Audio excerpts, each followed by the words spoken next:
Hey there. Tonight we're traveling back to before time itself, before the first sunrise, before the gods you might know walked among clouds and cast thunder from mountain tops. Tonight we're going back to the very beginning, to when the world was just learning how to breathe, when the sky and earth first knew each other's names. We're drifting through the entire story of Uranus, the primordial sky father, the first ruler of the cosmos, whose tale is woven with creation and destruction, love and betrayal, birth and brutal endings. You'll meet the being who embodied the heavens themselves, who stretched across the world like a canopy of stars, who fathered gods and monsters and whose downfall would echo through every generation of divinity that followed. This is a story of power corrupted by fear, of children imprisoned by their own father, of a mother's anguish turning to righteous fury. It's the tale of how the separation of sky and earth came to be, and why the heavens remain forever distant from the ground beneath our feet. It's a story that explains the structure of the cosmos and the patterns of divine succession, a myth that shaped how the ancient Greeks understood their universe and their place within it. If this kind of storytelling helps you rest, if these ancient myths carry you gently towards sleep, feel free to like the video and subscribe, but only if it actually brings you peace. Only if these old stories serve their purpose. Only if the rhythm of mythological narrative helps quiet your mind and prepare you for dreams. And let me know in the comments where you're listening from and what time it is. It's strangely comforting to know who else is out there, falling asleep to the same primordial tales, drifting off while the Sky Father watches from above, scattered across time zones but united in this ancient ritual of story and sleep. So dim the lights, let your breathing slow, let the weight of the day fall away like drops of rain returning to earth. Tonight we begin at the very beginning, before anything existed except the potential for everything. Let's begin where all Greek mythology begins, in the void that came before the world, in the silence before the first word was spoken, in the darkness before light was even imagined as a possibility. Before creation, the primordial void, before there were heroes climbing mountains to steal fire from the gods, before there were cities raising temples of marble and gold, before there was even light to see by or darkness to hide in, there was chaos. Not chaos in the way we use the word now, not disorder or confusion or the mess left after a storm has passed through.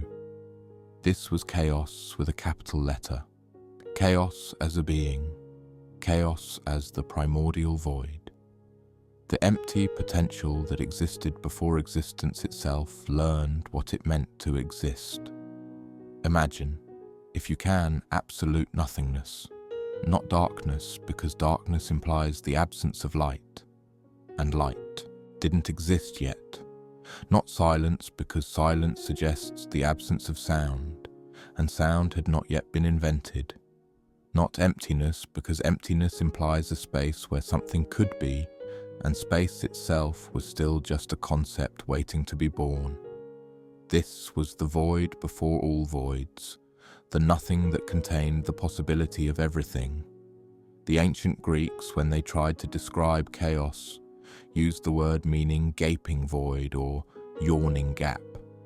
They understood that before the world could exist, before anything could be, there had to be this primordial openness, this gap where reality could unfold. Chaos wasn't destructive in the way we think of chaos now. It was simply undefined, unlimited, a canvas that hadn't been painted on yet, a story that hadn't been written, a song that existed only as potential in the silence before the first note. Try to hold that concept in your mind as you drift towards sleep. The void before existence. the quiet before the first sound, the darkness before light was invented to contrast it. It's almost meditative, thinking about that primal nothingness because, in a way, it's restful. Nothing to worry about because nothing existed to worry. No problems because there was no world to have problems. Just the vast, patient, waiting void, infinite in its emptiness. And yet, from this impossible nothingness, something stirred. Perhaps it was inevitable, this movement from non-being into being, this first tremor of existence. Perhaps the void itself grew lonely, or curious, or simply tired of being nothing at all. Whatever the cause, from chaos came the first actual beings, the protogenoi, the primordial deities who would shape the universe from the raw material of pure potential. The Greeks had many theories about how this transition happened, how existence emerged from non-existence. Some said it was spontaneous, that being simply began because not being could not last forever. Others suggested that within chaos was always the seed of creation, waiting to germinate. Still others proposed that the void itself was conscious in some way, that chaos chose to give birth to reality, to end its own solitude through an act of divine will. Whatever the mechanism, whatever the cause, the result was the same. From the yawning gap came substance, from the void came form, from nothingness came Gaia, and with her birth the story of creation truly begins. First came Gaia, Earth herself, solid and eternal, the broad-breasted foundation upon which all life would one day walk. She emerged from the void fully formed, a conscious landmass, a goddess who was also the ground beneath everything. Gaia was not merely a deity who ruled the earth. She was the earth, every mountain and valley, every grain of sand and clump of soil, every cave and chasm and rolling plain. When she breathed, the ground trembled. When she wept, rivers were born. Picture her emergence if you can. From absolute nothingness, suddenly there was ground, substance, matter, form. The first solid thing in all of existence, the foundation that everything else would build upon. Gaia was vast beyond imagining, stretching in all directions, defining the concept of space by simply existing in it.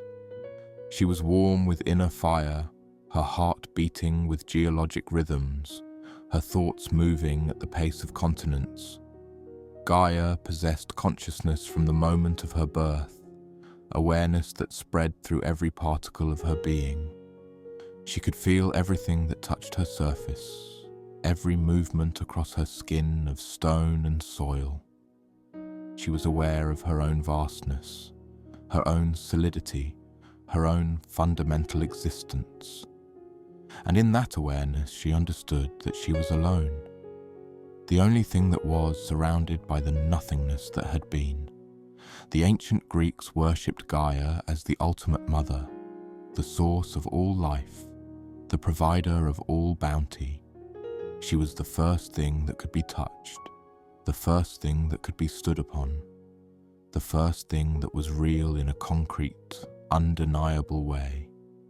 Before Gaia, everything was abstract, conceptual, void-like. After Gaia, there was ground to stand on, literally and metaphorically. Reality had a floor now, a foundation, a starting point. Her name has echoed through the ages in various forms. The Romans would call her Terra. In modern times, scientists use terms like Gaia hypothesis to describe the Earth as a self-regulating system, unknowingly echoing the ancient understanding that the planet itself is alive, conscious, a single great organism.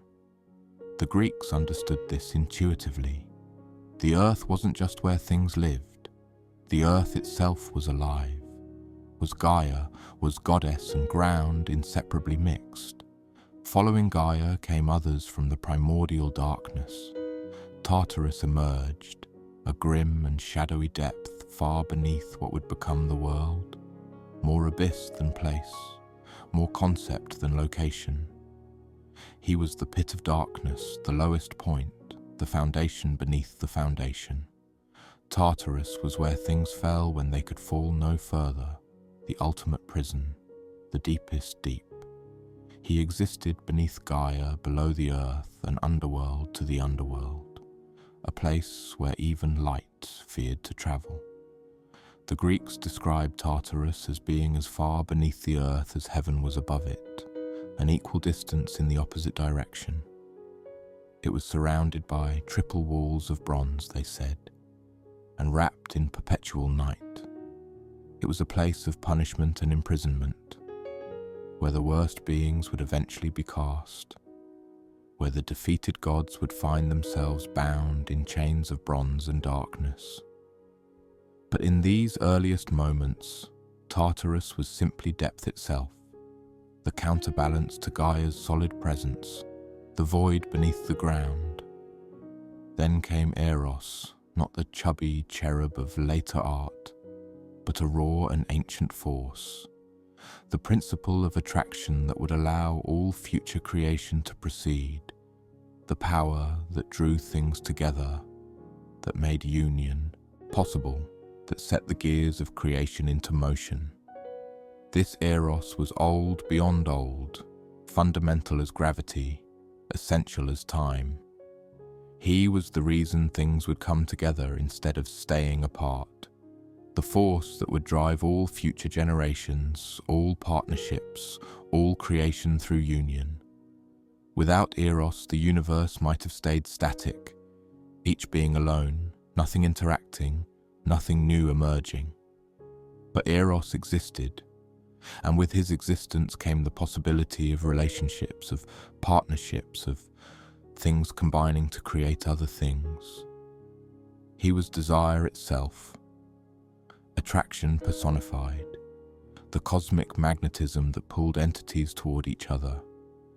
He didn't look like anything in particular because he was everywhere, in everything, the invisible force that made connection possible.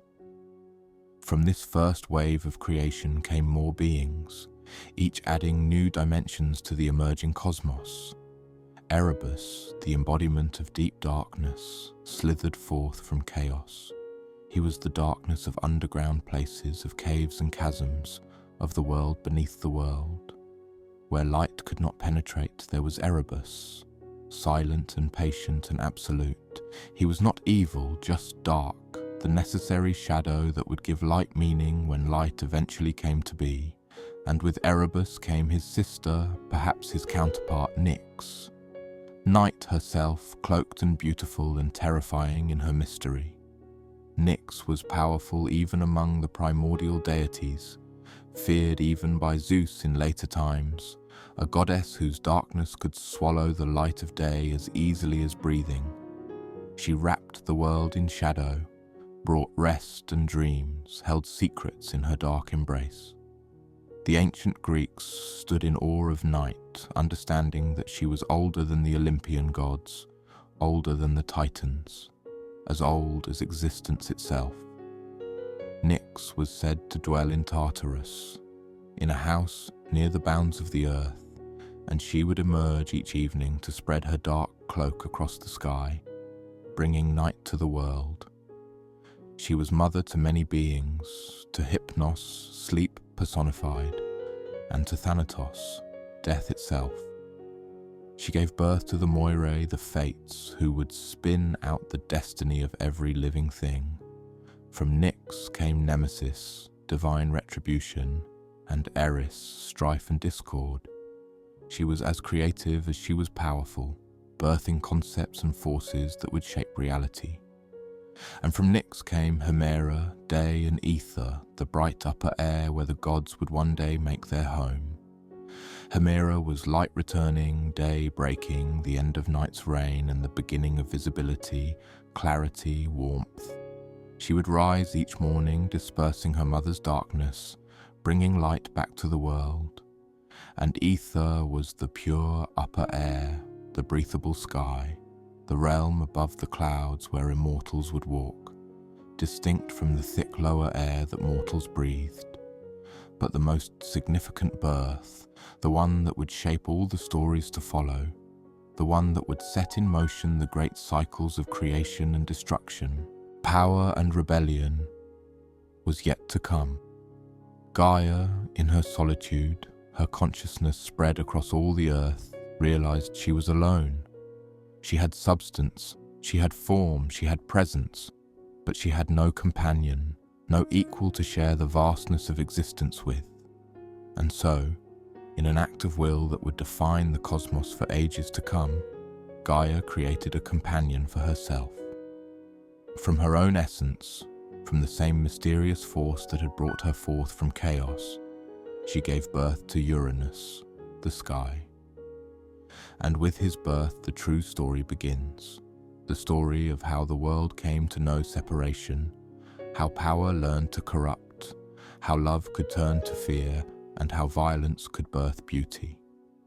The ancient Greeks, in their wisdom, understood that the world needed explanations for why things were as they were. Why was the sky separated from the earth? Why did the heavens seem so distant, so untouchable? Why did storms rage and thunder crack? The story of Uranus was their answer, a mythological accounting for the structure of the cosmos, woven with human emotions and divine drama, as all the best myths are. The birth of Uranus. The birth of Uranus was unlike any birth that would follow in all of Greek mythology. There was no labor, no pain, no midwife standing by to catch the new god as he emerged into existence. There was simply Gaia's will. And then there was Uranus, fully formed, stretching across the world like a vast dome of bronze and stars, arching from horizon to horizon, covering everything, touching everything, seeing everything. He was the sky itself, not merely a god who ruled the sky, but the actual heavens given consciousness and form. When you looked up in ancient Greece, when you saw the sweep of stars across the night, the bright blue expanse during the day, the rolling clouds and endless vault of atmosphere, you were looking at Uranus. He was the ceiling of the world, the boundary between earth and the infinite beyond, the guardian of the upper air and all its mysteries. The name Uranus, or Uranos in the original Greek, derives from ancient roots meaning sky or heaven, and possibly connected to words about rain and moisture. This etymology makes sense when you consider his role. He was the source of rain that fell upon Gaia, the vault from which weather descended, the expanse from which light came during the day and darkness descended at night. Every cloud that gathered was part of his body. Every breeze that blew was his breath. Every star that shone was embedded in his bronze dome like jewels in a crown. Imagine trying to comprehend such a being. Not a man-shaped god who happened to control the sky, but the sky itself made conscious, made divine, made into a personality. The Greeks understood that some forces were too vast to be contained in human form, too elemental to be reduced to a simple statue or image. Uranus was one of these forces existing at the boundary of the conceivable, too large to be grasped fully by mortal understanding. Different accounts, passed down through different traditions, tell slightly different versions of how exactly Uranus came to be. Hesiod, the great Greek poet whose theogony became the standard account of creation, said that Gaia bore Uranus without any father, that she created him from herself alone, bringing forth the starry sky to be her equal in grandeur and power. She made him, Hesiod tells us, equal to herself, to cover her on every side, to be an ever-sure abiding place for the blessed gods. This version emphasizes Gaia's creative power, her ability to bring forth not just physical earth, but also its conceptual opposite, the sky. She didn't need a partner for this creation. She simply willed it, and Uranus came into being, emerging from her essence much as she had emerged from chaos. It was an act of profound loneliness transformed into creative power, solitude channeled into generation. Other traditions, particularly the Orphic mysteries with their own unique cosmology, told different stories. In their accounts, the world began with Kronos, the personification of time itself, who existed even before the primordial deities. From Kronos came ether, the upper air, and from ether came an egg, a cosmic egg that contained all potential. From this egg hatched Phanes, the firstborn creator, who then gave birth to Nyx, night, and it was Nyx who bore both Gaia and Uranus. Still other sources claimed that Uranus was the son of Ether and Hemera, light and day, which would make him a being of pure radiance, born from the brightest elements of existence. And some forgotten traditions spoke of Acmon, a shadowy figure said to be a son of Gaia, as the father of Uranus, though these accounts have been largely lost to time. But regardless of which tradition one follows, the essential truth remains the same. Uranus was the sky, vast and eternal, and Gaia was the earth, solid and enduring. Together they formed the first true partnership in Greek mythology, the primordial couple whose union would populate the cosmos with gods and monsters, heroes and villains, everything that would follow in the great chain of divine and mortal existence. Uranus was not depicted in ancient Greek art, which is curious when you consider how many other gods received countless artistic representations. You can find Zeus hurling thunderbolts on 1,000 vases, Athena striding into battle on countless temple friezes, Apollo with his lyre carved into marble in every corner of the ancient world. But Uranus, he appears almost nowhere in the visual record of Greek culture. The reason for this absence is profound and telling. Uranus was not seen as a god who walked and talked, who took human form, who could be represented with a face and body. He was too primordial for that, too elemental, too much a force of nature rather than a personality. He was the sky, and the sky cannot be carved into marble or painted onto pottery. You cannot capture infinity with a chisel and block of stone. When the Romans later adopted Greek mythology and renamed many of the gods, they called Uranus by the name Caelus, which simply meant sky or heaven in Latin. And in Roman art, on those rare occasions when they did attempt to depict him, they merged him with other deities like Aeon, the god of eternal time, showing him as a powerful figure, sometimes young and beardless, sometimes mature and strong, often straddling a zodiac wheel that represented the circuit of stars across the heavens. But to the ancient Greeks themselves, Uranus remained essentially invisible, a divine presence that was everywhere and nowhere, as impossible to depict as it would be to paint a portrait of time itself or sculpt a statue of infinity. He was the dome overhead, the vast expanse that seemed to press down upon the earth, and in that vastness, in that omnipresence, he required no image. The sky was his image, always visible, always present, always watching. And it was this omnipresence, this constant proximity to Gaia, that would define their relationship and set in motion all the terrible events to follow. For Uranus did not merely float high above the earth, distant and detached. No, according to the myths, he came down every night, descending from his heights to lie upon Gaia, to embrace her, to cover her completely with his vast form. And from this nightly union, children were born. The union of sky and earth, the relationship between Uranus and Gaia, was the first marriage in mythology, though marriage might be too formal a word for what they shared. They were partners, equals in a sense, the complementary halves of existence itself. Where Gaia was solid, Uranus was ephemeral. Where she was grounded, he was boundless. Where she was the foundation, he was the canopy. Together they formed the basic structure of the cosmos, the fundamental architecture upon which everything else would be built. Every night, as darkness fell, Uranus would descend from his heights. Imagine the sky itself lowering down, coming closer and closer to the earth, until it pressed against every surface, filling every valley, draping across every mountain, the stars themselves seeming to touch the ground.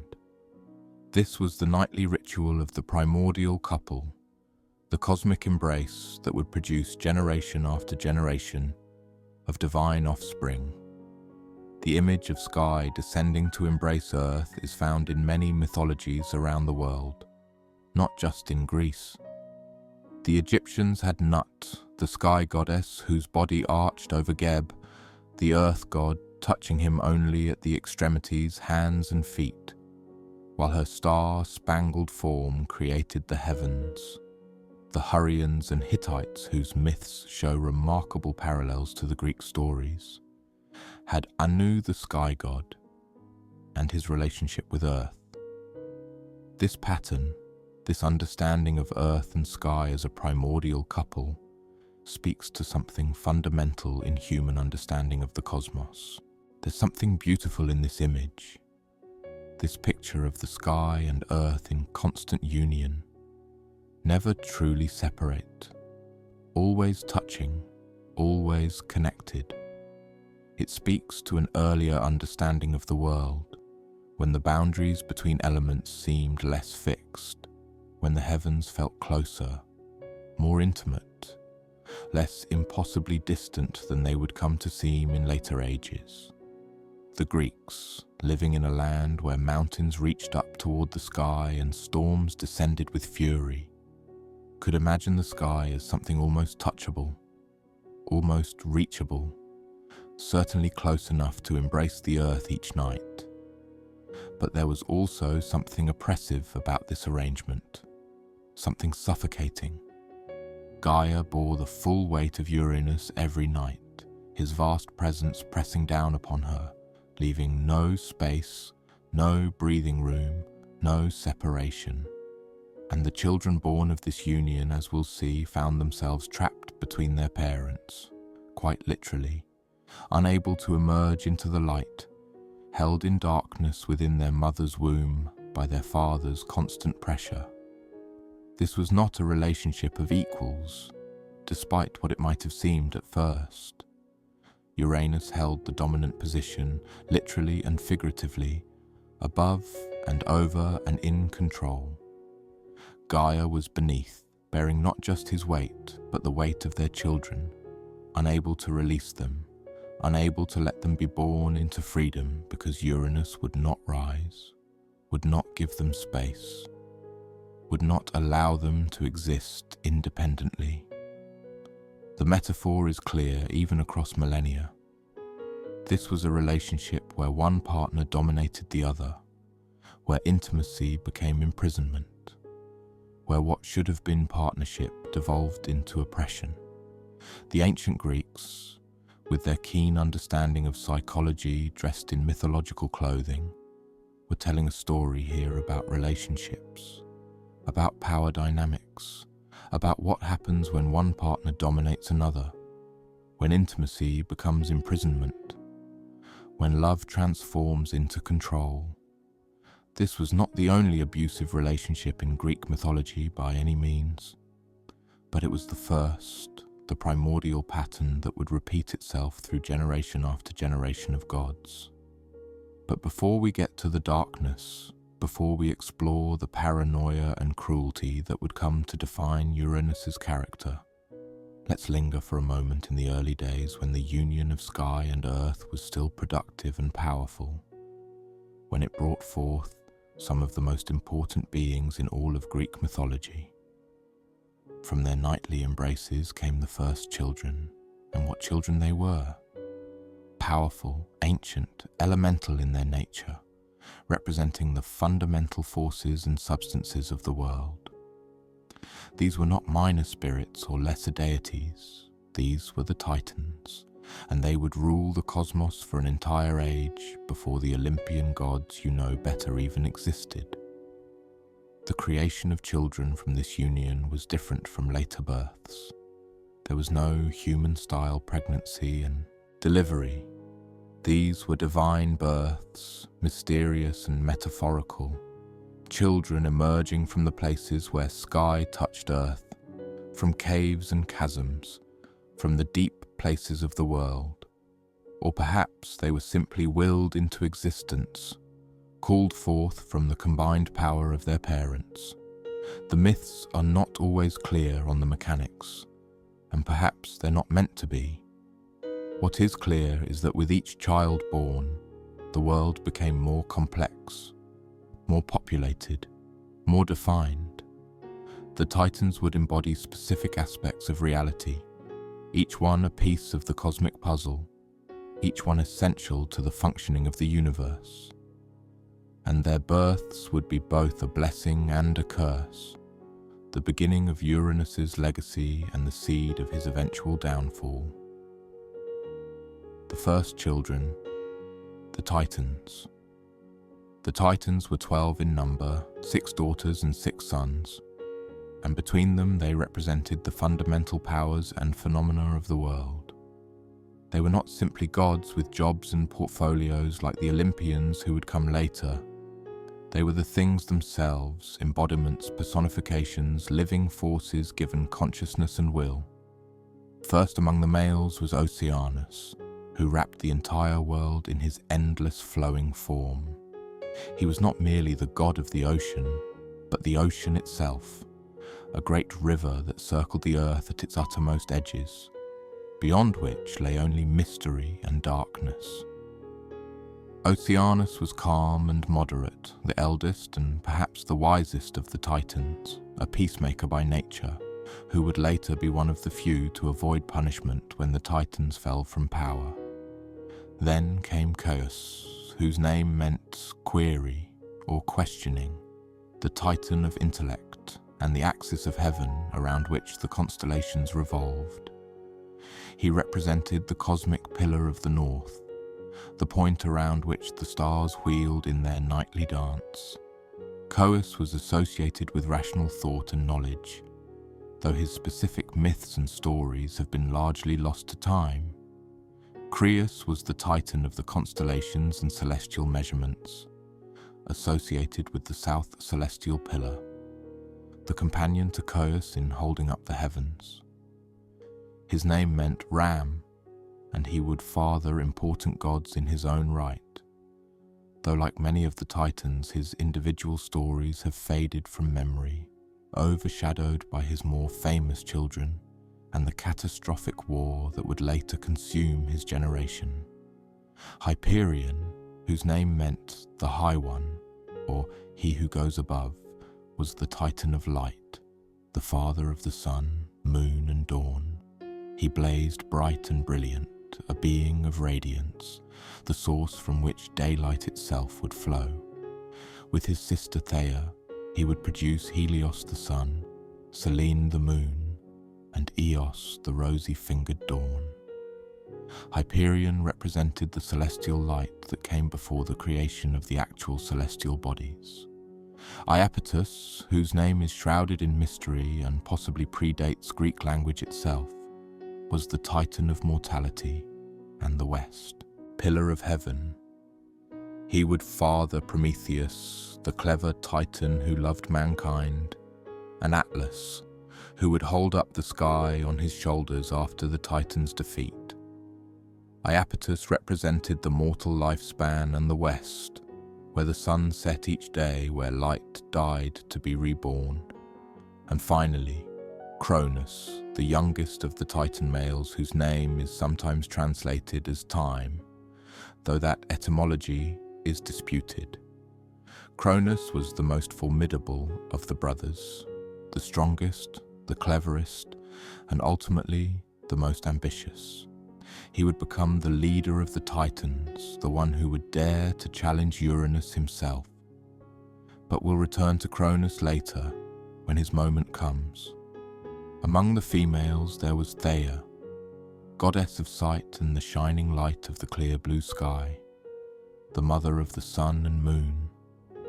Her name meant divine or goddess, and she represented the quality of brightness, the shimmer of precious metals and jewels, the sparkle of light on water. She was radiant and beautiful, and her children would light the world. Rhea, whose name meant flow or ease, was the goddess of fertility and motherhood, of the earth's bounty and natural processes. She would become Cronus's wife and bear the first generation of Olympian gods, making her one of the most important figures in the entire mythological succession. Rhea was gentle but strong, nurturing but fierce when her children were threatened. Themis embodied divine law and order, the natural balance of things, the unwritten rules that governed both gods and mortals. Her name meant that which is put in place, and she represented not the laws made by governments but the fundamental principles of justice and righteousness. Even after the Titans fell, Themis would remain respected and honored, becoming an advisor to Zeus himself.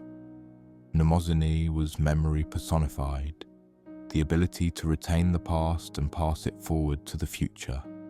Her name is where we get the word mnemonic, and she represented not just personal memory, but cultural memory, the preservation of knowledge and tradition. She would later lie with Zeus for 9 nights and give birth to the 9 muses, the goddesses of art and inspiration. Phoebe, whose name meant bright or pure, was the titan of prophecy and divine intelligence, associated with the moon, though not the moon itself. She possessed the oracular shrine at Delphi before passing it down to Apollo. Phoebe represented intellectual brightness, the light of understanding and foresight, the ability to see clearly into what was and what would be. And finally, Tethys, the wife of Oceanus, goddess of fresh water and the nursing of the young. Together with her brother husband, she would produce the 3,000 river gods and 3,000 ocean nymphs, populating the waters of the world with divine spirits. Tethys represented the nourishing, life-giving aspect of water, the fresh streams and springs that sustained mortal life. These 12 titans were magnificent beings, powerful beyond mortal comprehension, beautiful in their own strange and divine ways. They embodied forces and principles fundamental to existence itself, and Uranus, looking upon them, should have been proud. They were his children after all, proof of his creative power, extensions of his own divine essence. But Uranus did not feel pride when he looked upon his children. He felt something else entirely, something darker and more dangerous. He felt fear, and that fear would twist him, corrupt him, transform him from a creator into a tyrant, from a father into a monster. But before that transformation was complete, before his paranoia consumed him entirely, Gaia would bear him more children, and these children would push his fear into outright horror. The monstrous children. After the 12 titans came children of a different sort, beings whose very existence seemed to challenge the natural order, whose appearance was so terrible that even their father, a primordial deity who had existed since the dawn of creation, could not bear to look upon them. These were the Cyclopes and the Hecatoncheires, and they would play crucial roles in the cosmic dramas to come.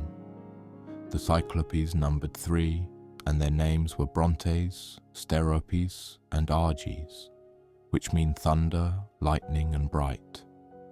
They were giants, each standing taller than mountains, each possessed of strength that could shake the earth. But their most distinctive feature, the characteristic that gave them their name, was the single eye that sat in the center of each of their foreheads, round and huge and uncanny. These were not the Cyclopes of later myth, not the pastoral shepherds who would encounter Odysseus and his men on their journeys. These were the primordial Cyclopes, elder and more powerful, craftsmen without peer, smiths capable of forging wonders from raw metal and starfire. They were intelligent, creative, skilled beyond measure. In later times they would forge Zeus's thunderbolts, Poseidon's trident, and Hades' helm of darkness, the three weapons that would allow the Olympians to defeat the Titans. But despite their intelligence and skill, despite their eventual importance to the cosmic order, Uranus found them repulsive. That single eye, that deviation from the expected form, marked them as monstrous in his view, unnatural, wrong.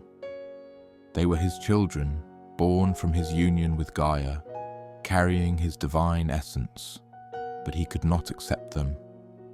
Their appearance disturbed something deep in his nature, triggered some ancient divine aesthetics that demanded perfection, symmetry, familiarity. Even more disturbing to Uranus were the Hecatoncheires, the 100-handed ones, three brothers whose very existence seemed to defy possibility.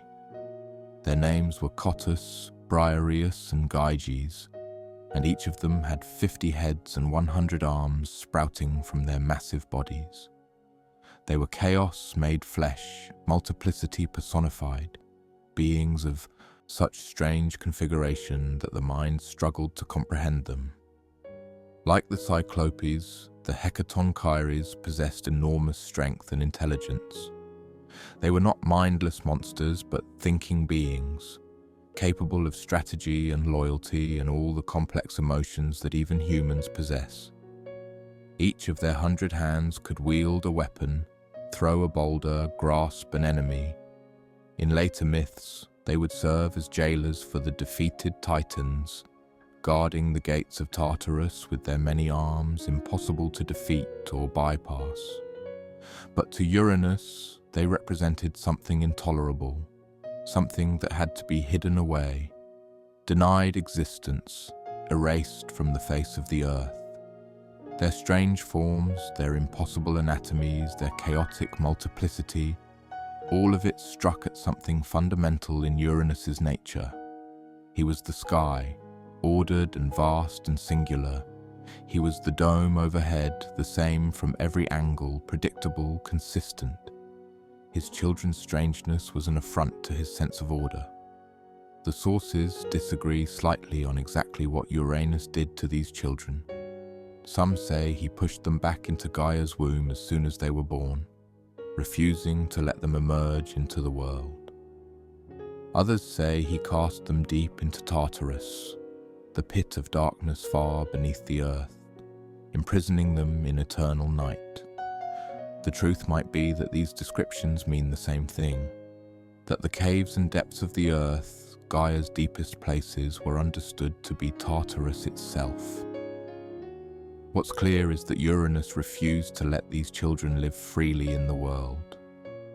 And this refusal, this rejection and imprisonment of his own offspring, caused Gaia enormous physical and emotional pain.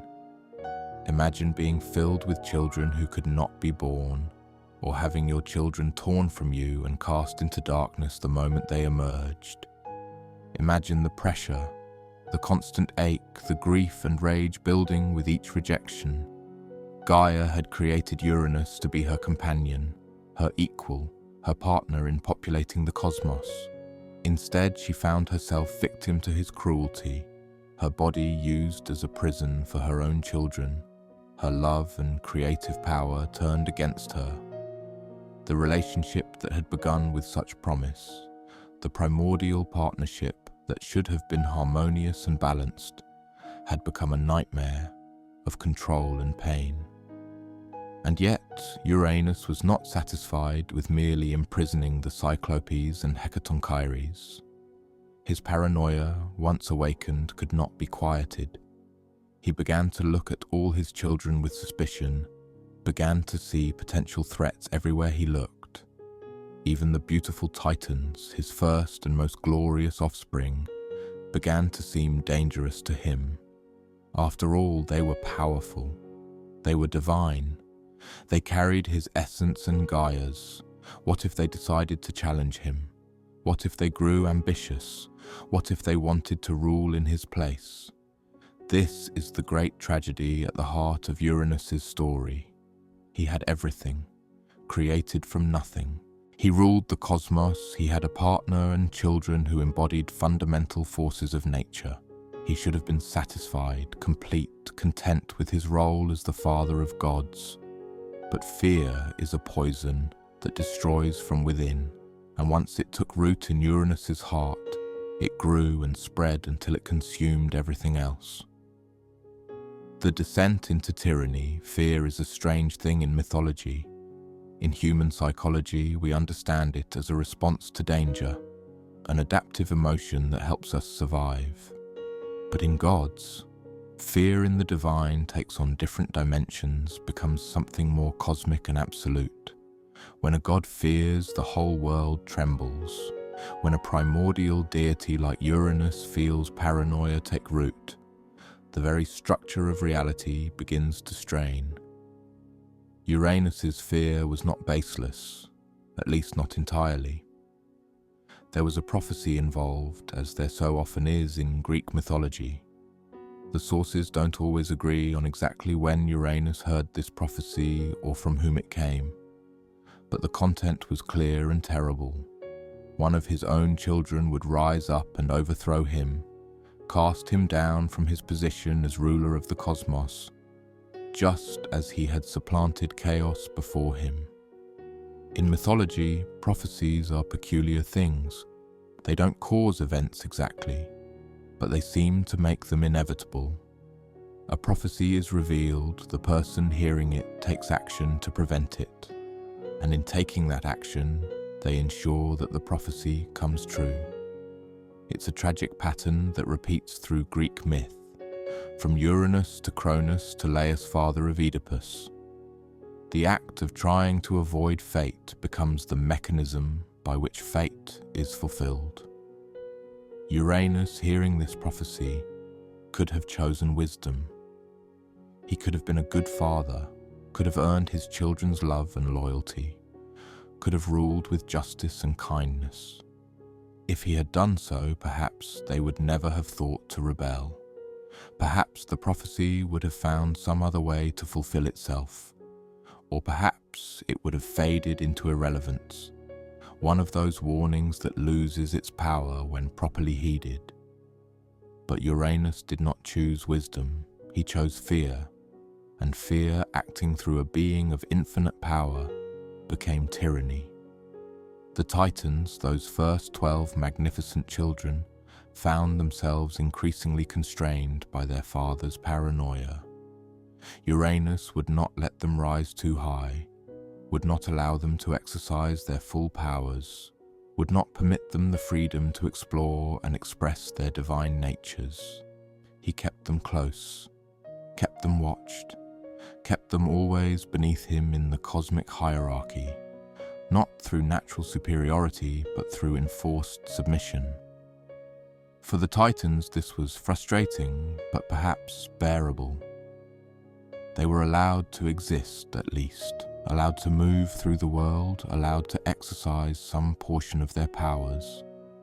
They could look upon the sky and see their father arching overhead. They could touch the earth and feel their mother beneath their feet. They had existence even, if that existence was constrained. But for the Cyclopes and Hecatoncheires, locked away in darkness, imprisoned for the crime of being born with forms their father found disturbing, the situation was far worse. They dwelt in Tartarus, that place of shadow and horror far beneath the earth, or they remained trapped within Gaia herself, unborn, waiting, their consciousness awake, but their bodies unable to emerge into the light. And Gaia felt every moment of their suffering. She was not merely the mother who had borne them. she was the earth itself, and they were imprisoned within her or beneath her, their pain radiating through her substance like constant agony. With each passing age, as Uranus continued his nightly descents, as he continued to press down upon her without pause or mercy, her anguish grew.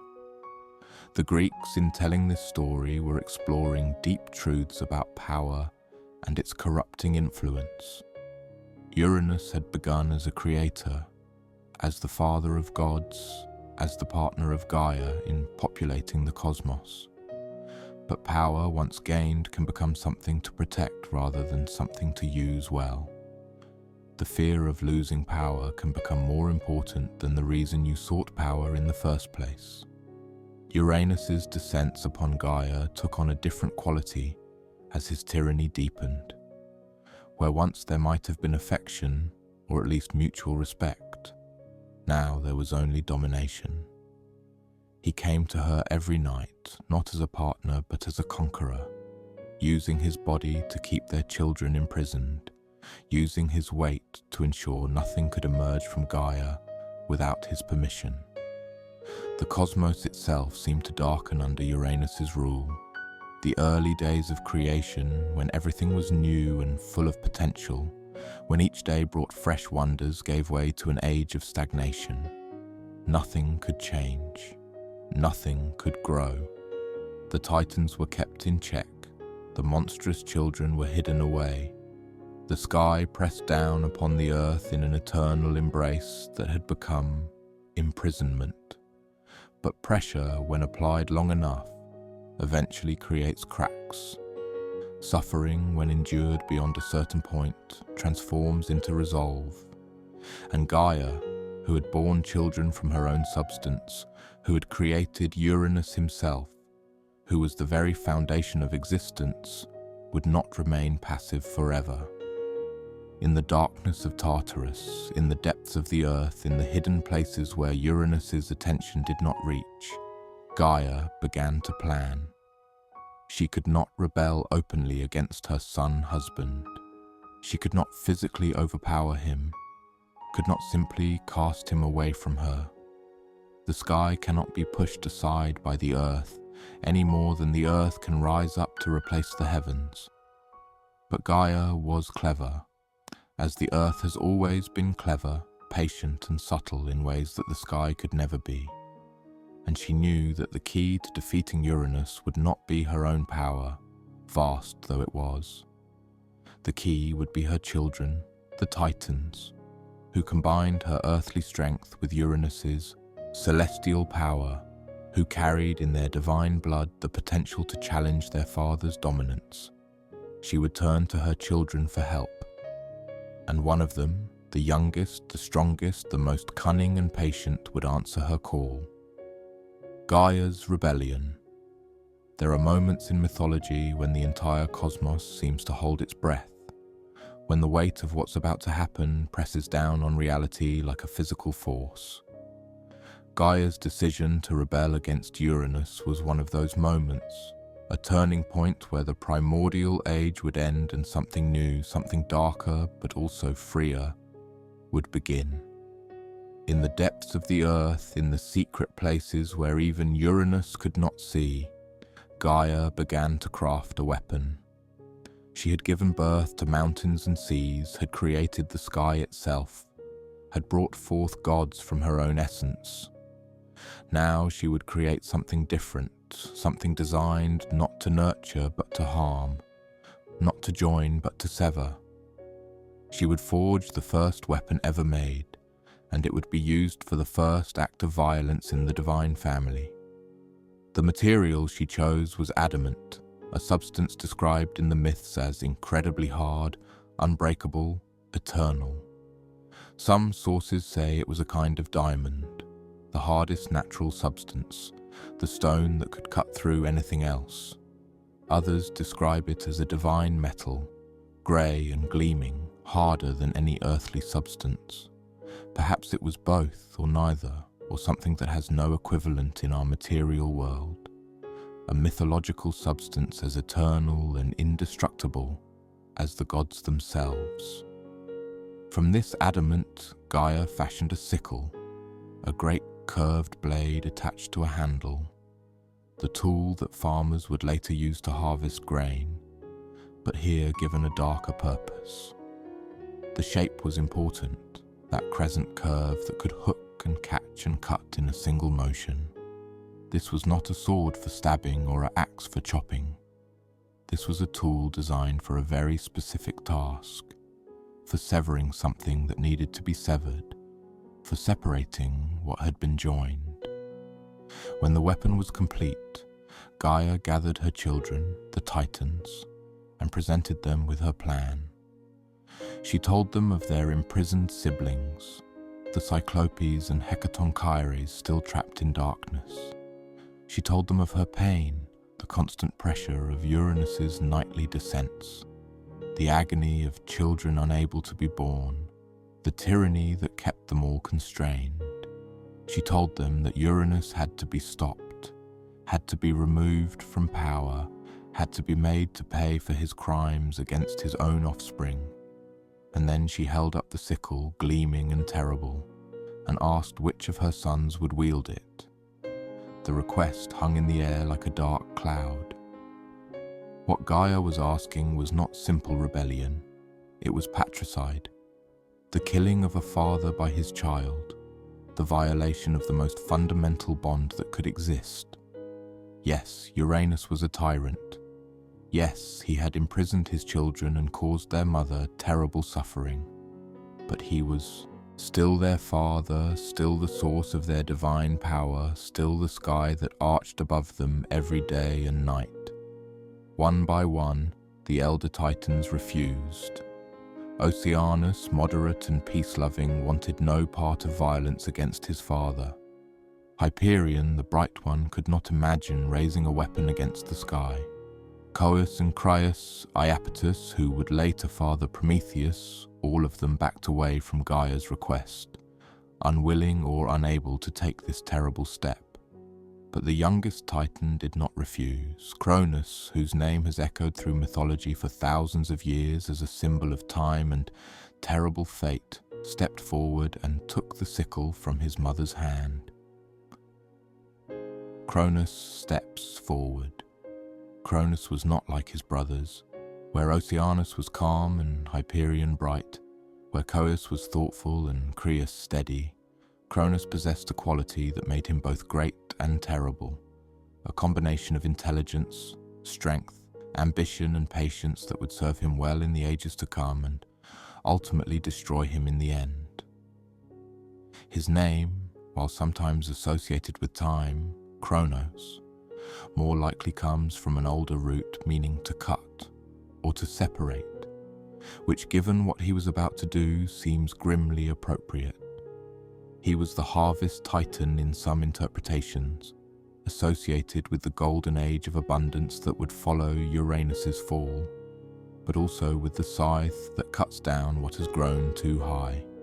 His very name predicted his action, as if fate had labelled him from birth for this singular, terrible purpose. Among the Titans, Cronus stood out for his cleverness.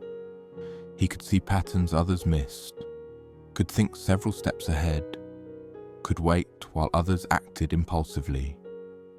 These qualities made him the natural choice for Gaia's plan, because what she needed was not the strongest son or the most loyal, but the one who could actually succeed in a task that required timing, courage, and ruthlessness in equal measure. When Cronus took the adamantine sickle from Gaia's hand, he felt its weight, tested its edge, and found it perfect for the task ahead. The weapon was cold in his hands, heavy with significance, sharp enough to cut through divine flesh, through the very substance of a primordial deity. He held it and understood that this was not just a tool, but a symbol, the first weapon ever made, created for the specific purpose of violence against family. But he was not impulsive. He did not rush out immediately to confront his father. Cronus understood that success would require patience, planning, surprise. Uranus was immensely powerful, a primordial deity who had ruled since the dawn of creation. A direct confrontation might fail, and failure would mean punishment beyond imagining. Uranus would know what Cronus had attempted. The sickle would be taken away. The opportunity would be lost. And his siblings, those who had refused to help, would remember his attempt and his failure. So Cronus waited. He let his mother hide him, concealing him in the places of the earth where shadows gathered, where Uranus's attention did not penetrate. He held the sickle and he waited, feeling its weight, understanding its purpose, preparing himself mentally for what he was about to do. This was patricide he was contemplating, the murder of his own father, an act that would violate every natural bond, every principle of filial duty, every unwritten law that even gods were supposed to follow. Did he hesitate? The myths don't say, but we can imagine he must have. This was his father, after all, the being who had given him life, whose divine essence flowed through Cronus's own veins. Yes, Uranus was a tyrant. Yes, he had imprisoned Cronus's siblings. Yes, he caused their mother terrible pain. But these justifications, however valid, could not erase the magnitude of what Cronus was planning. Days passed, or perhaps years, or perhaps ages, because time was strange in those primordial days, more fluid and less fixed than it would later become. Cronus hid in the earth, in caves and chasms, in the dark places where his father's light did not reach. He practiced the motion he would need, the reaching out, the grasping, the cutting. He imagined the moment, prepared himself for it, steeled his resolve against doubt and fear and hesitation. Around him, the world continued as it always had. His brothers went about their business, perhaps wondering where Cronus had gone, perhaps already guessing what he was preparing. His sisters watched from a distance, understanding that something momentous was approaching, but not speaking of it, not interfering, letting fate unfold as Gaia had decreed it must. And Gaia herself, vast and patient, felt Cronus hiding within her depths, and waited. She had done what she could, creating the weapon, asking for volunteers, choosing the son who showed himself willing. Now it was up to Cronus to act, to seize the moment when it came, to complete the task that would free her other children and end Uranus's tyranny. She could not do it for him. She could only provide the opportunity, the tool, the hiding place. The action itself had to be Cronus's choice, Cronus's deed, Cronus's burden. Gaia, for her part, prepared herself as well. She knew what was coming, knew that the next time Uranus descended to embrace her, it would be the last time. Knew that she was setting in motion events that would change the cosmos forever. There must have been some grief mixed with her determination, some sorrow beneath the anger. Uranus was her son, her creation, her first companion in the void after chaos. She had made him to be her equal, her partner. That he had become a tyrant did not erase what he had once been or what they had once shared. But the grief, if it existed, was buried beneath necessity. Her imprisoned children needed freedom. The cosmos needed change. The age of Uranus's tyranny had to end, whatever the cost. Finally, the night came. Uranus descended as he did every night, bringing darkness with him, his vast form lowering from the heights, coming to cover Gaia completely, to press against her in that oppressive eternal embrace. He suspected nothing. Why would he?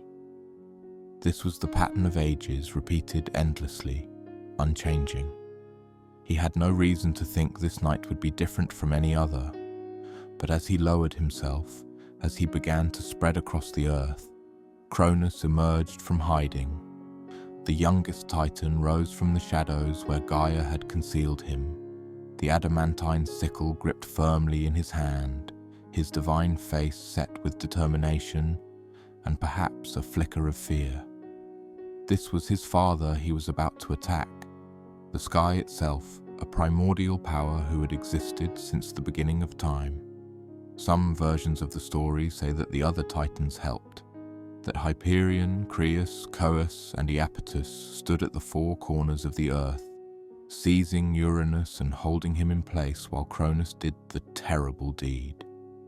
These four brothers, three of whom had refused to wield the sickle, at least aided in restraining their father, perhaps hoping that would be enough participation to avoid being labelled cowards, but not so much that they would be the actual killers. Only Oceanus, the eldest, the most moderate, refused even this level of participation. He backed away entirely, wanting no part in the patricide, and his neutrality would later save him from punishment when power changed hands again. But whether the other Titans helped or not, it was Cronus who held the sickle. It was Cronus who stepped close as Uranus lowered himself, as the sky came near enough to touch. And it was Cronus who, in one swift and terrible motion, reached out and castrated his father.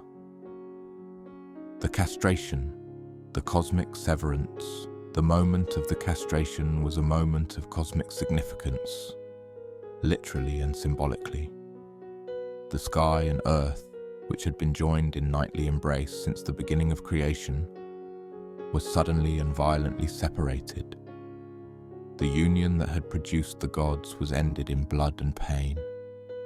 The father who had ruled absolutely was unmanned, his power severed along with his genitals, his ability to create destroyed in a single stroke of the adamantine blade. The myths do not shy away from the brutality of this act. This was not a clean or noble deed. This was mutilation. A young god reaching out in the darkness and cutting away part of his father's body, the blood flowing hot and divine, the cry of pain and shock echoing across the cosmos. Uranus, who had never known injury, who had existed in power and control since his birth, suddenly knew agony and violation in ways he had never imagined possible. The sound of his scream must have been terrible, a roar of shock and pain that reverberated through the heavens, that shook the mountains and sent tremors through the earth. This was not the cry of a mortal man, but of the sky itself suffering its first wound, the heavens learning what it meant to be torn, to bleed, to be violated by violence. Every star seemed to shudder, every cloud scattered in fear. The very air itself recoiled from the magnitude of what had just occurred. He tried to rise, tried to pull away, but the damage was done. The pain was beyond anything he had experienced in all his ages of existence. Where once there had been wholeness, now there was only absence, only the sharp agony of flesh severed, of body violated, of power literally cut away. Cronus held the severed genitals in his hand for a moment, feeling the weight of what he had done, the finality of it, the impossibility of undoing what had been done. Then, in a gesture that would have consequences beyond imagining, he hurled them behind him, casting them away with all his strength, flinging them toward the sea that Pontus represented, the great waters that wrapped around the edges of the earth. They fell into the waves with a tremendous splash, disappearing beneath the surf, sinking down through the salt water, divine tissue mixing with the primordial ocean. Uranus, wounded and bleeding, rose up screaming. He pulled away from the earth, away from Gaia, rising higher and higher into the upper atmosphere, fleeing from his children, from his pain, from the sight of his defeat.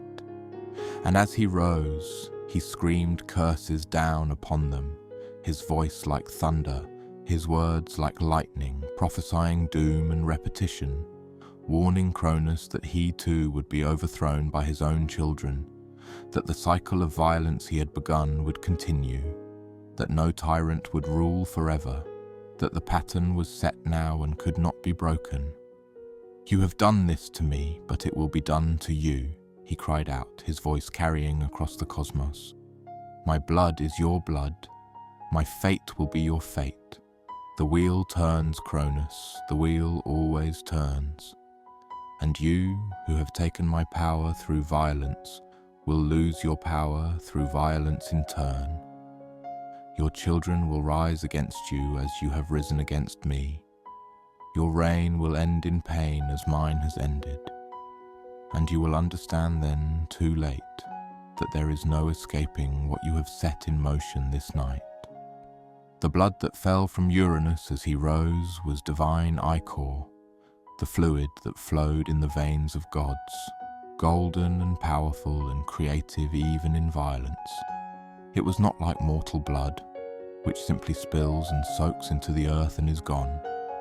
This was divine essence, potent and fertile, capable of generating life even as it represented death and pain and the end of an age. Where it struck the earth, where drops splattered across Gaia's surface, new beings were spontaneously generated, children of violence and vengeance, born from pain rather than love. First came the Erinyes, the Furies, 3 terrible goddesses whose very purpose was to punish crimes against family, especially crimes against parents. They emerged fully formed from the blood drops, their eyes weeping tears that stung, their bodies wrapped in dark robes, their presence filling the air with the smell of blood and the promise of vengeance. They were Alecto, Megaera, and Tisiphone, the unceasing, the grudging and the avenging, and they would pursue anyone who shed the blood of kin, following them relentlessly, driving them mad with guilt and fear, never forgiving, never forgetting. The Furies were ancient and terrible, older than law, older than civilization, representing a justice that predated human concepts of right and wrong. They answered to no king, bowed to no god, followed only their own relentless purpose. Their very existence was a warning. There are some crimes that cannot be forgiven, some violations that must be punished, some boundaries that must not be crossed. And the shedding of parental blood was the greatest of these crimes. Alecto, whose name meant unceasing in anger, had serpents for hair that hissed and writhed, their venom dripping onto the ground, burning whatever it touched.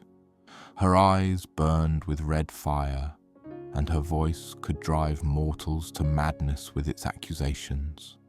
She was anger personified, wrath made flesh, the fury that comes from seeing justice violated and order disrupted.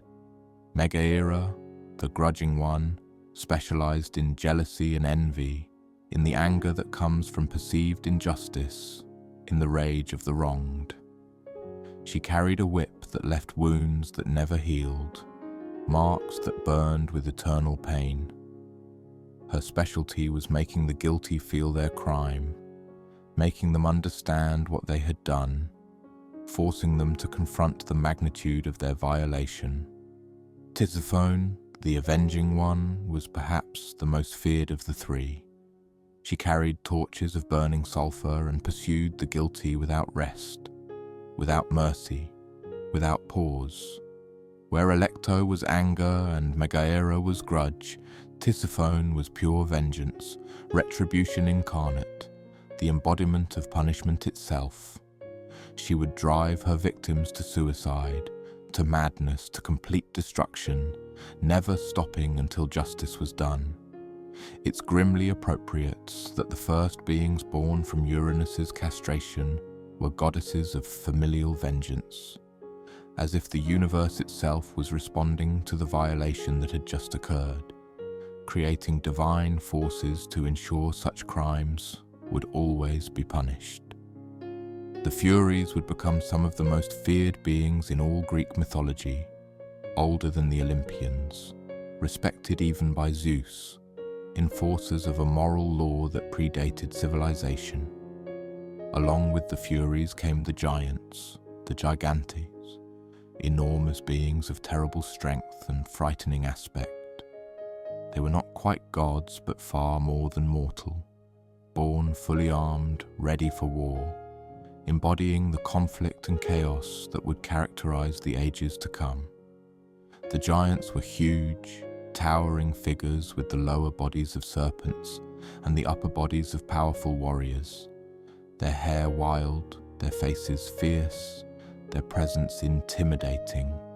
Each giant possessed strength beyond measure, capable of tearing up mountains and hurling them like stones, of shaking the earth with their footsteps, of challenging even the gods themselves in battle. They were born angry, born violent, born ready to fight, as if Uranus's pain and rage had been transmitted directly into their essence at the moment of their creation. They represented war incarnate, conflict made flesh, the violence that had separated sky from earth now walking upright on the world. The giants would later wage their own war against the Olympian gods, the Gigantomachy, continuing the cycle of rebellion and violence that began with Uranus's fall. They would storm Olympus itself, piling mountain upon mountain to reach the heights where the gods dwelt, fighting with stones and burning trees, challenging Zeus's thunder and Poseidon's earthquakes. It would take the combined might of the Olympians and the strength of Heracles to finally defeat them, casting them down, burying them beneath volcanoes where their angry breath still emerges as fire and smoke. And there were the Melii, the ash tree nymphs, spirits associated with the ash trees from which spears were crafted. These were gentler beings than the Furies or giants, beautiful nymphs who dwelt in ash groves, who whispered with the wind through leaves, who embodied the grace and strength of their trees. But even they, seemingly gentle nature spirits, carried a connection to warfare, to the weapons that would be used in all the battles to follow. The ash tree was sacred to war in Greek culture. From ashwood came the strongest spear shafts, the weapons that heroes would carry into battle, the arms that would decide the fates of nations. The Melii, born from drops of Uranus's blood that fell among ash trees, understood warfare in their essence, knew violence as part of their being, even as they represented the beauty and utility of their trees. They were nurturers of infant Zeus in some tales, providers of honey and sustainers of life, but always with that undercurrent of violence, that knowledge of what their wood would become, that understanding that even beauty serves war's purposes. Everything born from Uranus's blood carried some taint of violence, some connection to conflict and pain, as if the wound that created them had marked their natures indelibly. The creation of these beings from blood and violence speaks to a deep Greek understanding of how trauma propagates, how violence begets violence, how even the end of tyranny through force creates new problems, new dangers, new cycles of conflict. Uranus's blood didn't produce peace or harmony or gentle new gods. It produced avengers and warriors and reminders of warfare. His pain, translated into creation, became beings whose very purposes involved more pain, more conflict, more violence to come. But the most famous birth, the one that would have the greatest impact on later mythology, occurred not on land but at sea, where Cronus had hurled his father's severed genitals. They fell into the waves and began to drift, carried by currents and tides, floating through the blue depths. And as they drifted, they created a white foam around them, sea foam and divine fluid mixing, creation occurring even in the aftermath of destruction. The sea accepted this strange offering, these fragments of the primordial sky god, and began to work upon them with salt and tide, with wave and current. The waters around the drifting flesh began to churn and froth, creating more and more foam, white and pure and somehow luminous, as if lit from within by divine light. This was not ordinary sea foam, not the bubbles that appear at the crest of waves and disappear as quickly as they form. This was something else, something new, something that had never existed before. Days passed, or perhaps weeks, or perhaps mere hours, because divine time moves strangely and cannot be measured by mortal clocks.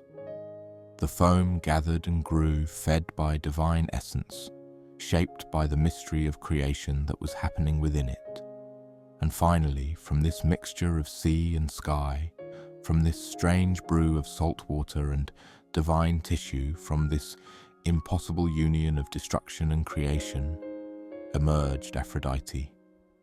She rose from the waves fully formed, a goddess in the prime of her beauty, needing no childhood, no growth, no development. She simply was, suddenly and completely, the most beautiful being that had ever existed in the cosmos. Her body was perfect in every proportion, her face so lovely that even to glimpse it was to feel your heart ache with longing, your breath catch in your throat, your mind lose track of whatever it had been thinking about before. Her hair was like spun gold falling in waves around her shoulders, adorned with sea foam that seemed to cling to her like pearls. Her eyes were the colour of the deep ocean, changeable, mysterious, capable of expressing every emotion and none at once. Her skin glowed as if lit from within, radiant and flawless, more perfect than any mortal skin could ever be. She stood on a giant scallop shell, balanced perfectly, rising from the waves like a pearl emerging from an oyster, a treasure born from violence and pain, but transcending both. She was attended immediately by Eros, that primordial force of attraction, who had existed since the beginning, now taking a more concrete form as her companion and son in some versions, her helper in spreading desire and affection through the world. The Hooray, the goddesses of the seasons, appeared to clothe her in garments woven from the morning mist, robes that seemed both substantial and ethereal, covering her while somehow enhancing rather than hiding her beauty. Sea nymphs welcomed her, swimming beside her shell as it drifted toward shore, singing songs of greeting, calling her sister, recognizing her as one born from the ocean even though she had other origins as well. Dolphins leaped in the waves around her, celebrating her birth. The wind itself seemed to pause in its blowing, as if nature itself was holding its breath at the sight of such beauty entering the world. Where she stepped from the waves onto the shore, flowers bloomed, not just ordinary flowers, but new species that had never existed before, roses and lilies and countless other blooms, their petals opening as if in worship, their scents filling the air with sweetness. Grass turned green and lush beneath her feet. Even the stones seemed to polish themselves smooth where she might walk. Nature itself responded to her presence, understanding that something fundamental had changed, that beauty had entered the world in a new and powerful way. Aphrodite would become one of the most important goddesses in the Greek pantheon, worshipped throughout the ancient world, her influence extending into every story of love and desire, mortal and divine. Temples would be built in her honor, priestesses would serve her, sailors would pray to her for safe passage, understanding that she had been born from the sea and maintained a connection to it. Lovers would invoke her name, hoping she might bless their unions with happiness and passion. And she was born from violence, from the severing of sky from earth, from the blood and foam of castration, It's a profound paradox that the Greeks seem to understand instinctively, that beauty can emerge from horror, that love can be born from pain, that creation and destruction are not opposites, but complementary forces in the great cycle of existence.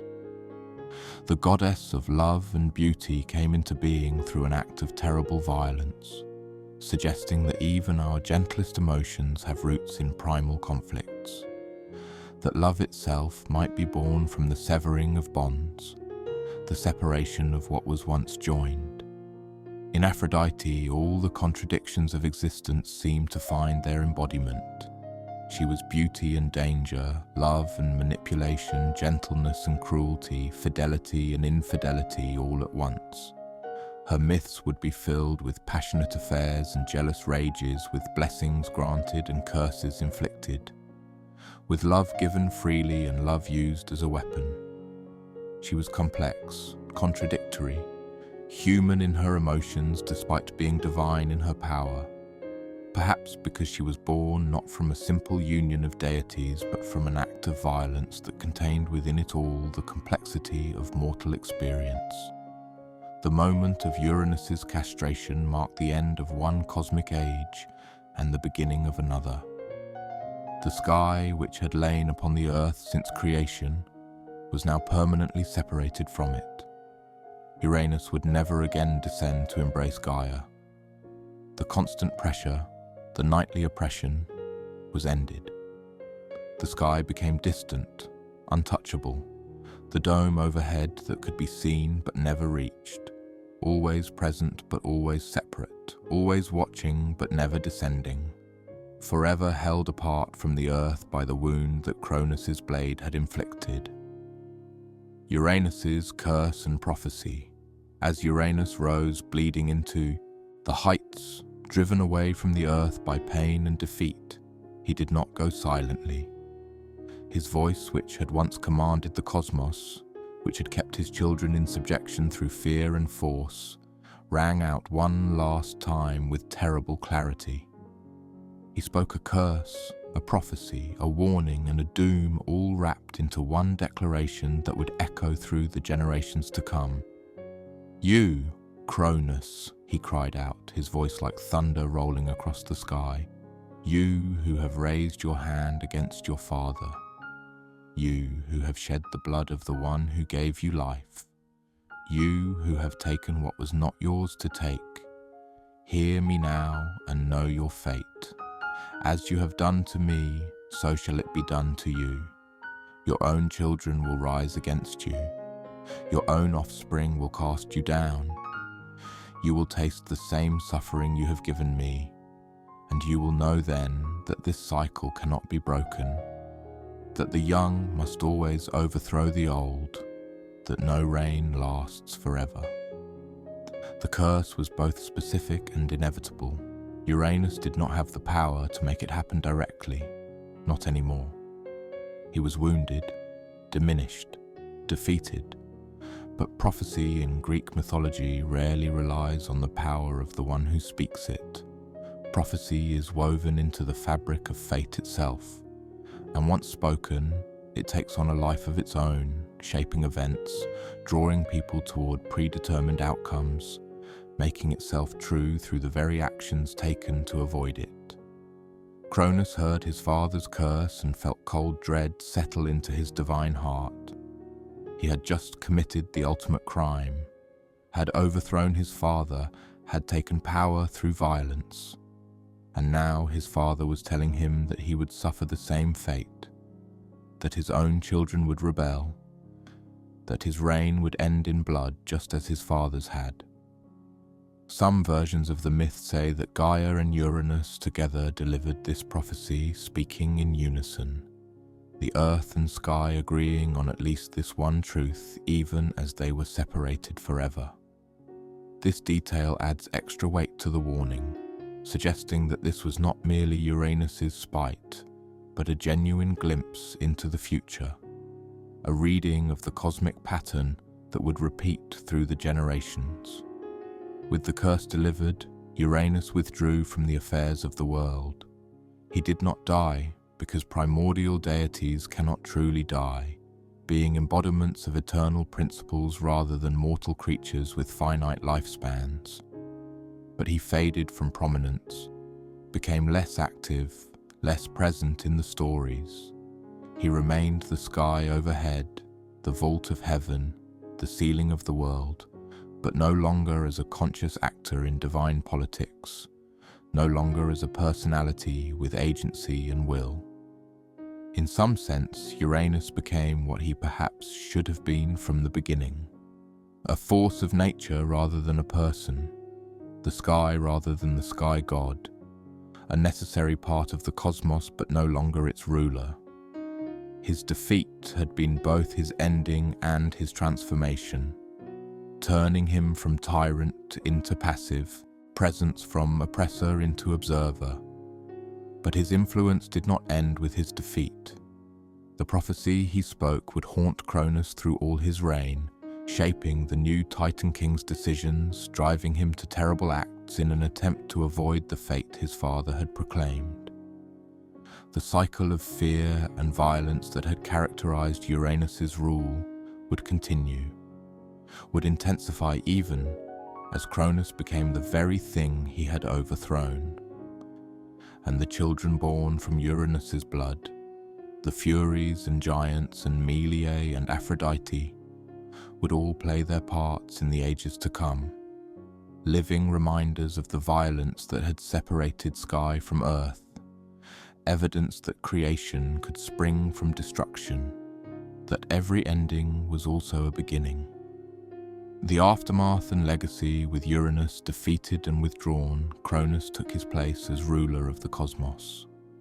The Titans, freed from their father's oppression, rallied around their youngest brother, acknowledging him as their leader, forming a new divine council to govern the world. The age of Uranus was over. The age of Cronus, the Golden Age as it would come to be called, had begun. The transition of power brought immediate changes to the cosmos. The sky remained separate from the earth, no longer pressing down in that oppressive nightly embrace. Light could reach the ground unobstructed. Space existed between heaven and earth for the first time, room for things to grow, to move, to develop, without being crushed under the constant weight of the sky god's presence. Gaia, finally free from the pressure that had caused her such pain, could breathe. Her imprisoned children could emerge, could see light, could take their places in the world. Or at least, that was the plan. That was what should have happened. That was what Gaia had fought for, what she had created the adamantine sickle to achieve, what she had convinced Cronus to risk his father's wrath to accomplish. But the transition of power was not as clean as it might seem. Yes, the Titans were free from Uranus's direct tyranny. Yes, Gaia was no longer pressed down by the constant weight of her son-husband. Yes, the cosmos had experienced a fundamental change in structure, with sky and earth now permanently separated. But the scars of what had happened remained, and the prophecy that Uranus had spoken hung over everything like a dark cloud, casting shadows on what should have been a golden dawn. One of Cronus's first acts as the new ruler was to free his imprisoned siblings, the Cyclopes and Hecatoncheires, from Tartarus, where Uranus had bound them. Gaia had made this a condition of her support, had demanded that all her children be given freedom and light. Cronus agreed, understanding that his mother's support was essential to maintaining his new position, that the earth itself could make or break his reign if she chose to withdraw her blessing. For a brief moment, it seemed that the new age would indeed be golden, that the mistakes of the past would not be repeated, that Cronus would rule with wisdom and justice, that the violence that had brought him to power would be the last violence needed, the final act in a transformation from tyranny to enlightenment. The Cyclopes and Hecatoncheires emerged from Tartarus into the light, blinking, amazed, grateful, They had been imprisoned for ages, trapped in darkness, and now they were free. But the freedom did not last. As Cronus grew more comfortable in his power, as he became more established as king of the Titans, that prophecy began to gnaw at him. His own children would overthrow him. His father had said it with his dying breath, or at least with the last words he spoke before withdrawing from the world. His mother had confirmed it, had acknowledged it as truth. The pattern was clear. Each generation of gods would be overthrown by the next. He had rebelled against Uranus. His children would rebel against him. It was as inevitable as the turning of the seasons, as certain as the rising of the sun. Fear, that same poison that had corrupted Uranus, began to work its way into Cronus's heart. It started small, just a whisper of doubt, a moment of worry late at night when he thought about the future, about children he didn't have yet, about potential threats that existed only as prophecy.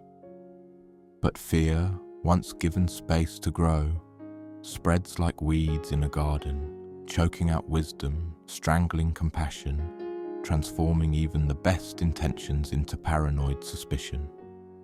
And gradually, imperceptibly, the new king began to resemble the old tyrant he had overthrown.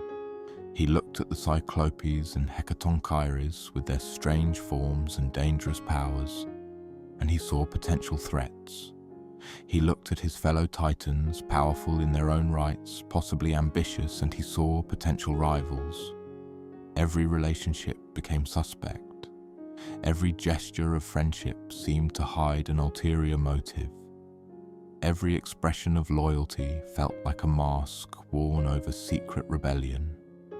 And so, despite his promises, despite Gaia's demands, despite everything he had fought for, Cronus re-imprisoned the monstrous children, cast them back into Tartarus, sealed them away from light and freedom once again.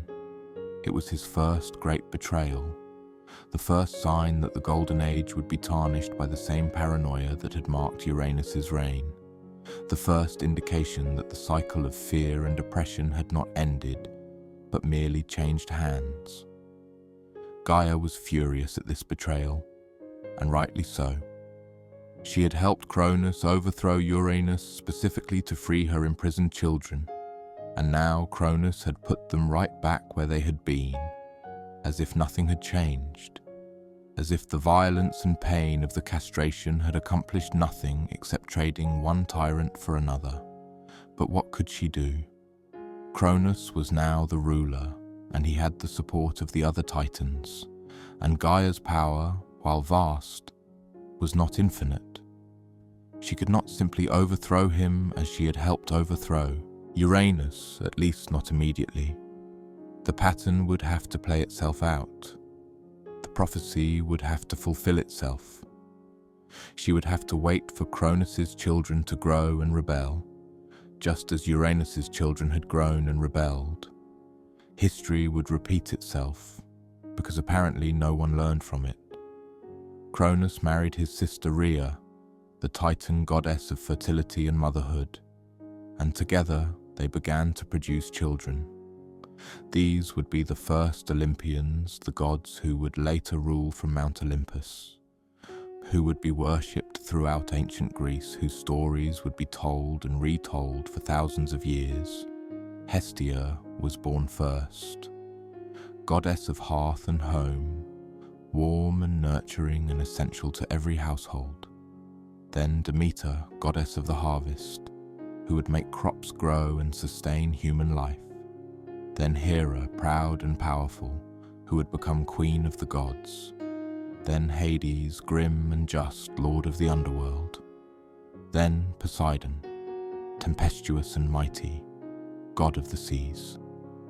Each of these children was born healthy and divine, possessing enormous power from the moment of their birth.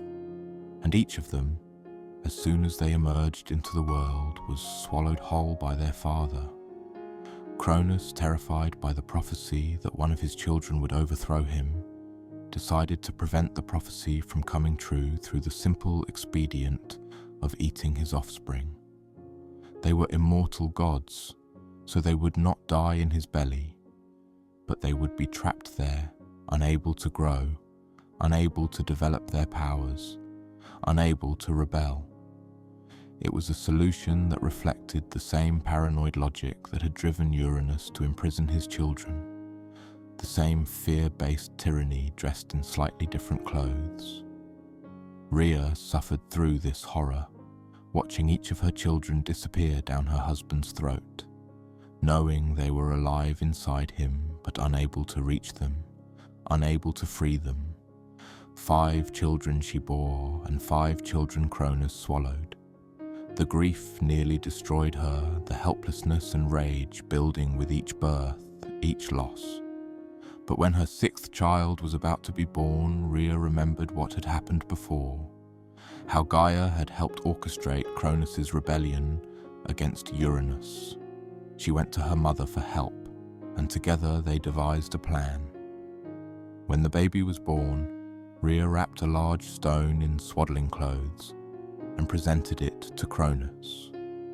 The Titan King, paranoid but not particularly careful, swallowed the stone without checking, satisfied that he had dealt with another potential threat. The real baby, Zeus, was spirited away to the island of Crete, hidden in a cave on Mount Ida, raised by nymphs and protected by armed dancers who clashed their weapons to hide the sound of the divine infant's crying. He grew in secret, grew strong and clever and determined, and when he was old enough, he returned to confront his father, to free his siblings and to fulfill the prophecy that Uranus had spoken, and that Cronus had tried so desperately to avoid. The war that followed, the Titanomachy, the great conflict between the Olympians and the Titans, would shake the cosmos to its foundations and end with the Titans cast into Tartarus, imprisoned in the same place where the Cyclopes and Hecatoncheires had been bound. Cronus, who had overthrown his father, was overthrown in turn by his son, exactly as the prophecy had foretold, exactly as he had feared and tried to prevent. And Zeus, taking his place as king of the gods, learned from his father's and grandfather's mistakes, or at least he tried to. Zeus would face his own prophecies, his own potential for overthrow, but he would handle them differently, with cunning and strategy rather than brute force and imprisonment. The age of the Olympians would be different from what came before, though whether it was better is a question the myths leave open.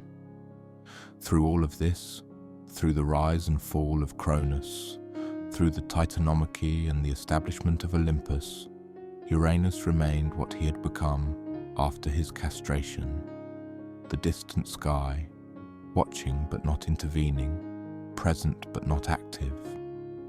His age had passed, but his influence remained in the very structure of the cosmos, in the separation of heaven and earth, in the patterns of power and rebellion that would repeat through every generation.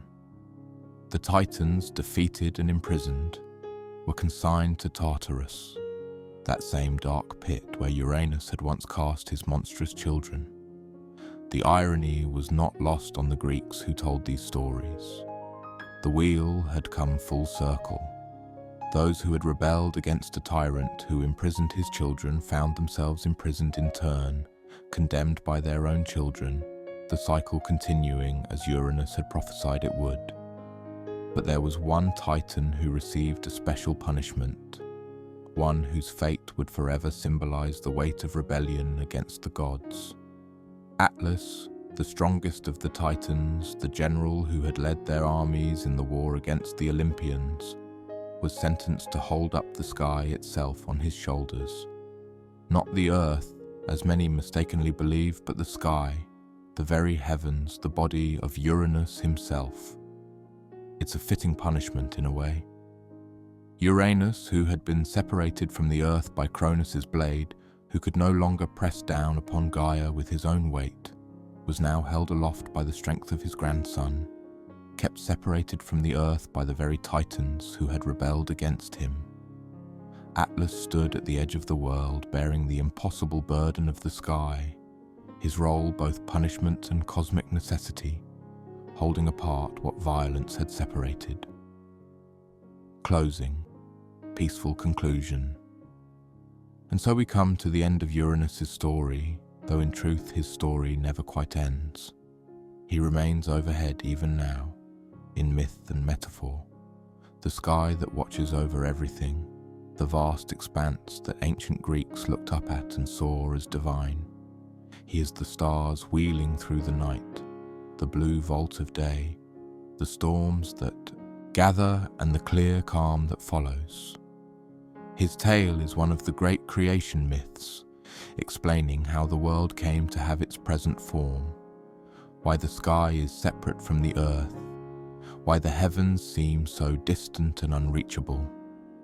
But it's also a deeply human story, dressed in divine clothing, exploring themes that resonate across cultures and centuries. The corruption of power, the fear of being replaced, the cycle of violence between generations, the way that trying to avoid our fate often brings it about. Uranus began as a creator, born from Gaia's will, the first companion in a lonely cosmos. He should have been a father to his children, a partner to their mother, a wise ruler of the early world. Instead, fear transformed him into a tyrant, imprisoning his children, oppressing his partner, ruling through force rather than wisdom. And that choice, that surrender to fear, brought about exactly what he was trying to prevent.